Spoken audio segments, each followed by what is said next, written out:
my sweet summer children? I'm back with the juice to get you through the long nights. As you guys know, I love me some Memory, Sorrow, and Thorn, and of course, as you really know, I love me some Game of Thrones and A Song of Ice and Fire. I think we all want to know as much as we can about the White Walkers because we don't know much about them. Everything that we think we know is basically theory. There are a lot of questions about the White Walkers, why they left, why they came back, and what they want. And there are people like me that wonder if they ever left at all. So in today's video, I'm going to attempt to answer some of those questions. I'll try to fit everything in one video, but I might have to break this into two videos. So I found something huge from season 1 that I missed like all of these years. So in the books, there is not nearly as much White Walker information as there is on the show. For you non-book readers, firstly, like, what are you guys doing? Come on, guys.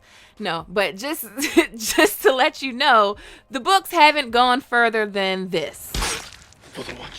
So Hardhome isn't in the books. The attack on Bran and the Hold the Door isn't in the books. Cold Hands isn't Benjen, or so George says. Beyond the Wall hasn't happened yet. I mean, in the books, the last time we have seen the White Walkers happens way back in season 3 at the attack of the Fist of the First Men. Unless you count season 4 when Bran arrived at Bloodraven's cave and was attacked by whites. But they were just whites. No White Walkers were seen. So as you can see, we don't know much. But let's talk about what we do know. The White Walkers sleep beneath the ice for thousands of years. And when they wake up... When they wake up? What? I hope the wall's high enough. Now, this makes me curious, because this isn't in the books. But this is probably the most solid evidence we have on what's up with the White Walkers. And I'm going to tell you why. In the same season, Osha tells Maester Lewin this. The things you speak of, they've been gone for thousands of years. They wasn't gone, old man. They were sleeping. And they ain't sleeping no more. Now, the reason I think this is important and is most likely canon is because the author of A Song of Ice and Fire, George R.R. Martin, was working very close with production in season 1. The quote from Sam appears in season 1, episode 8. And guess who wrote that episode? George R.R. Martin wrote that episode. I don't know about y'all, but I consider this a huge revelation, and that's because George wrote it. In my opinion, George isn't going to change his series to fit some outline that the show had to follow. Like, also take into account that this occurred both times in season 1. Season 1 is legit like a Game of Thrones, the book. There were very minimal changes from the books to the show. I think it's likely the best adaptation of any of the books in the A Song of Ice and Fire series. So I think even at this point, they were trying to stay really true to the books. So George gives us a huge clue. The White Walkers sleep beneath the ice for thousands of years. Osha says they ain't sleeping no more. So when did they wake up, and why did they wake up, and were they literally sleeping or fake sleeping, or is this like being trapped in ice thing like a metaphor? Let's look at it. So maybe they were really sleeping under the ice, and boom, summer came and the ice melted. Now that sounds tacky as hell at first and basic, but when the story opens up, Westeros is in the midst of the longest summer in living history. They are larger than other ravens and more clever, bred to carry only the most important messages. This one came to tell us that the conclave has met, considered the reports and measurements made by maesters all over the realm, and declared this great summer done at last. 10 years, 2 turns, and 16 days it lasted, the longest summer in living memory. So maybe George is just like, yeah, global warming, they slept beneath the ice melted, and winter is coming now. But I think we all know it has to be way deeper than that. One clue we have is Craster. Craster has been giving his son to the White Walkers for a long time, it seems. So how old is Craster? Craster's sheepskin jerkin and cloak of sewn skins made a shabby contrast, but around one thick wrist was a heavy ring that had a glint of gold. He looked to be a powerful man, though well into the winter of his days now. his mane of hair gray going to white. So we don't know exactly how old Craster is, but based on what John describes him as, we do know he's in the winter of his days, aka nearing the end of his lifespan, and his hair is gray and turning white. In season 3, episode 4, Craster says that he has 99 sons. I had my 99th. You ever meet a man with 99 sons? This episode was written by Dan and Dave, and in season 3, George was still heavily involved in the production of Game of Thrones. He's actually wrote 4 episodes, and if you're a big book fan, you can see where George stopped being so involved in the show. And that's after season 4. Seasons 1 through 4, George was involved and writing episodes for Game of Thrones. He actually wrote 1 episode every season, and I'm gonna go back over all of them and look for clues in them, but let's just stay on track. Let's try to do some math here. So Craster says that he has 99 sons. So it takes 9 months to have a baby. But lucky for Craster, he has a lot of wives.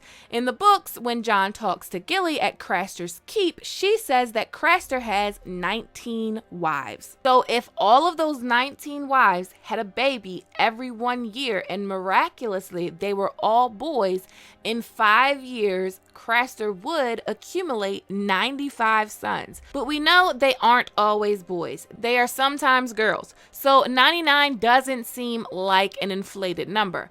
But let's take other things into account. He has to wait for his daughters to be old enough to bear him children. And some of his wives are past childbearing age. Every child doesn't likely live. Some might be stillborn or miscarry. So I do believe that 99 is an accurate number. I do think that Craster has 99 sons. Also, talking about Craster creeps me out, and I think it's disgusting. But anyway, so let's try to figure out how old Craster is. So Ned and Benjen are in their 30s. He's way older than them. Maester Aemon is allegedly the oldest living man in Westeros at 101 years old. So Craster isn't likely that old because Craster still seems like a powerful man in Jon's eyes. I think the safest estimate is he's likely more along the same age as Lord Commander Mormont. The Lord Commander is 69, so Craster is likely somewhere in his late to mid 60s. So when did he start sacrificing his kids? So he likely didn't come out of the womb making babies. So let's just say he started in his late teens and he's been sacrificing babies to the White Walkers for about 50 years, give or take a year or two.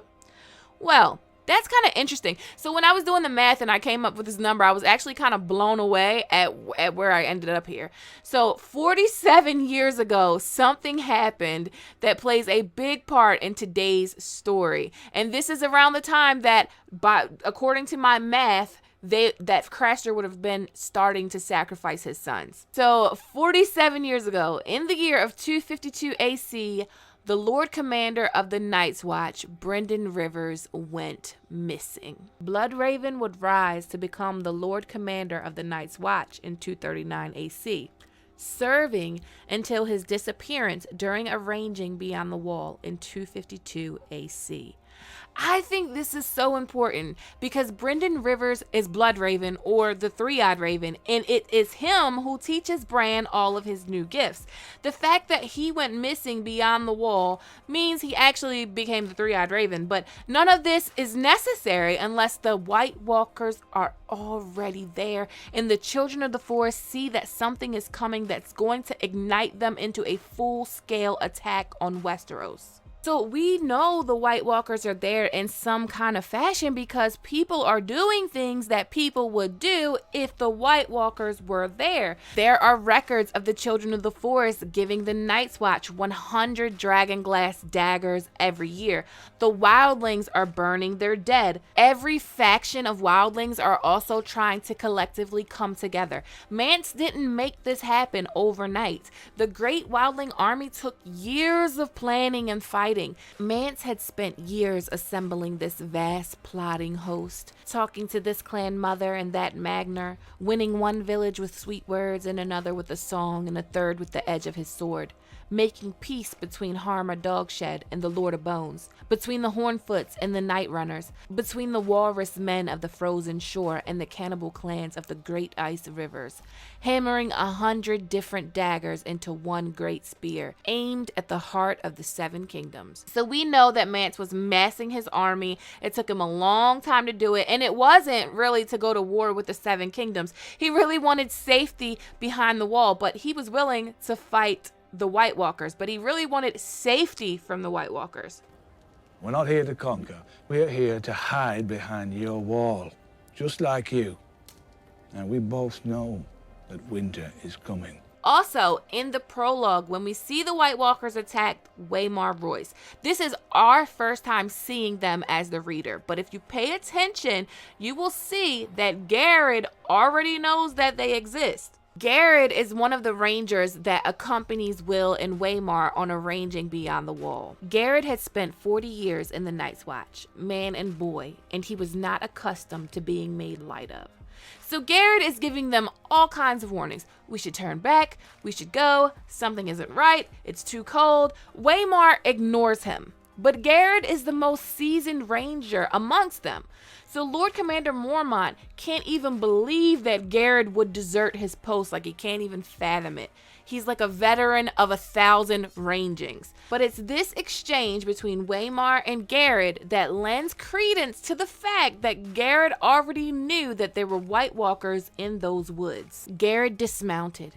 We need a fire. I'll see to it. How big a fool are you, old man? If there are enemies in this wood, a fire is the last thing we want. There's some enemies a fire will keep away, Garrett said. Bears and direwolves and other things. Sir Waymar's mouth became a hard line. No fire. So Garrett is saying they needed fire to protect them from their enemies. He says bears and direwolves, and he stutters a bit before saying other things.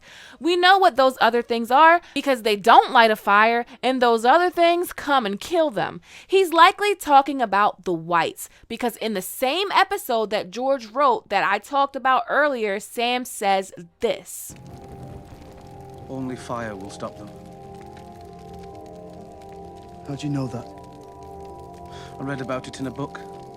A very old book in Maester Aemon's library. So the evidence is pointing to them being awake for a while and just living beyond the wall, drinking blood and shit. So if that's the case, what caused them now to attack Westeros? Well, one reason could be that they have a dragon now, or they just have the numbers finally.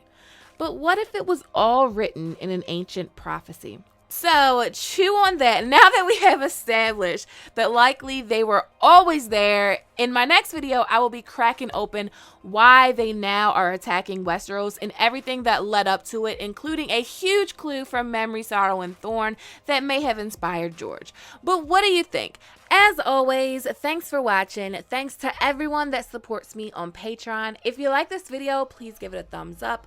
Please click that subscribe button, hit that notification bell, and join the sweet summer family. Okay, my sweet summer children, have a good day.